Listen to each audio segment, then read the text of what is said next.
Okay, this is a video for the new ThieAudio Hype 10. If you're interested in getting this set, comment below this video. You got to be a subscriber and have subscribed at the unboxing on the other channel. Be subscribed there too. I'm going to be doing some things different coming up in the future, but this was already said to be going that way. Take a quick look at the frequency graphs.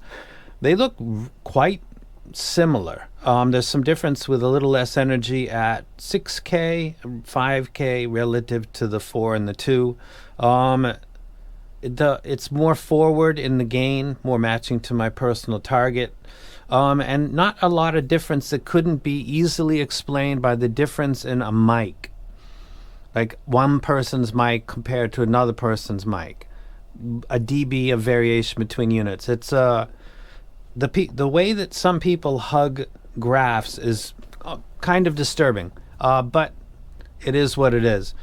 I hear it to be slightly different than what that graph would imply. I don't hear there to be really much difference in an energetic area like 5 to 6K, which should say that the Hype 10 is more tamed there. It sounds pretty much the same to me. Let's get to specifics. It is a retail of $8.99, I believe. It's a beautiful set in my opinion. Yeah, $899. Configuration: 2 dynamic drivers, which are face-to-face, 10 balanced armatures, an efficiency of 105, and an impedance of 18 ohm. Let's go ahead and talk about the music. I think bass guitar. I think stuff like Taking It to the Streets by the Doobie Brothers, especially the intro. Please Do Not Go by the Violent Femmes, Sneakin' Sally Through the Alley. I think the bass guitar has good snap and release to it. It's got good energy. I can hear all 4 or 5 strings without any issue, which would occur if there were a bass tuck. Again, refer to Hobby Talk's video, because a lot of people were saying, oh, that's not really that big a deal. Oh yeah, it is a huge deal. This set and this type of tuning, none of the Hype series suffers from that kind of muting of the kick drum or of the 4 or 5 string bass guitar. I wish Hobby Talk would do more videos like that. There's a big gap in the game for people hyping and simping instead of being specific. And when you take a bass guitar and you EQ on a video and then you show people what it looks like when it's EQ'd with a tuck and then when it's not, you can hear it through whatever you're listening to. It was a brilliant and very simple explanation. Props to him. That thing should have like 100,000 views. I might link to that. Remind me if I don't. So bass guitar sounds really good on this. The drums, John Bonham, the iconic kick drum. Let's see if we can get to Led Zeppelin without too much work. It's way down here. What are we on? D, E, F, G, H, I, J, K. That took a lot of work. I apologize for that. Led Zeppelin. Oh, we actually passed it. Here we go. Off of the 4th album. Sounds great. It's got a lot of energy on it. The tom, snare, the cymbals actually sound good. The whole drum kit sounds good.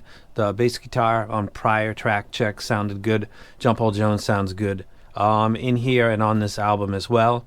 As we get into cymbal strikes in specific, a couple tracks that you can refer to that I refer to are Hey Hey What Can I Do by Led Zeppelin. I should just actually go right back there. Which is a great track because of the repeated strikes on, it would be this album, pretty sure. Yeah, it's the bonus track, Hey Hey What Can I Do, off the Coda album. Also, No More No More by Aerosmith, the repeated strikes that I can give you the timestamps for. It's on my sheet. Sound good. They sound energetic. They don't sound tizzy. They don't sound like they're overly boosted. Vocals, Chris Cornell, the Sirius XM gig that he did with the Sinead O'Connor cover of a Prince written track sounded brilliant. Charles Bradley sounded really good. I don't have any Charles Bradley albums. He was not around a long time, but the guy had an iconic voice and he did a cover of a Black Sabbath track, which was just crazy. I gotta name her. Her name is Nina something, and I'll give her credit, but I had to take that video from her to give you an example of a female track and someone doing it really well. It's a Blondie cover. It's called Heart of Glass, and she just nails it. I thought it sounded amazing on this set. So with my library, there's nothing jumping out. It's got enough energy for 808 drops, whether it's a big boy kill jill or something like that. 4-string bass guitars and drums sound good. Vocals sound excellent. Cymbals don't sound overly energetic. The Khan, it's quite similar to the 4 and the 2, and then it comes to, do the extra drivers make a difference? To this reviewer, I think it does. If I had to save my money and pay more, I would. But then again, I pay $5,000 for a set from a company nobody had ever heard of at the time, or $8,000 set that had to be paired with a $5,000 DAP.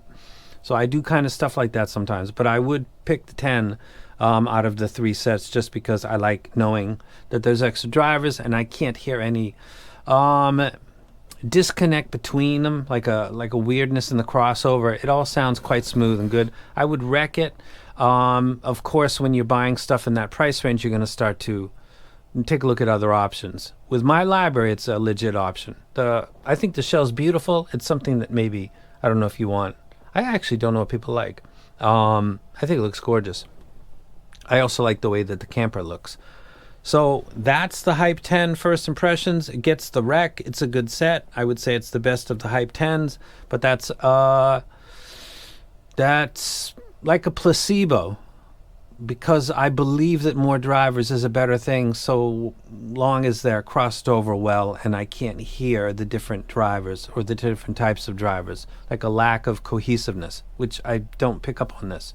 So yeah, I'd wreck the set, and in this price range, check out other reviews and also other sets that are in its price range and are competing with it. See if it fits your library better. That is the Hype 10. Don't forget to comment below. Gotta be a subscriber, and hit the thumbs up button if you genuinely enjoyed the video. I tried to keep it reasonably short and get to the point. It is a good set. Good job. ThieAudio is pretty dope. They are doing really, really good. And now I'm actually out.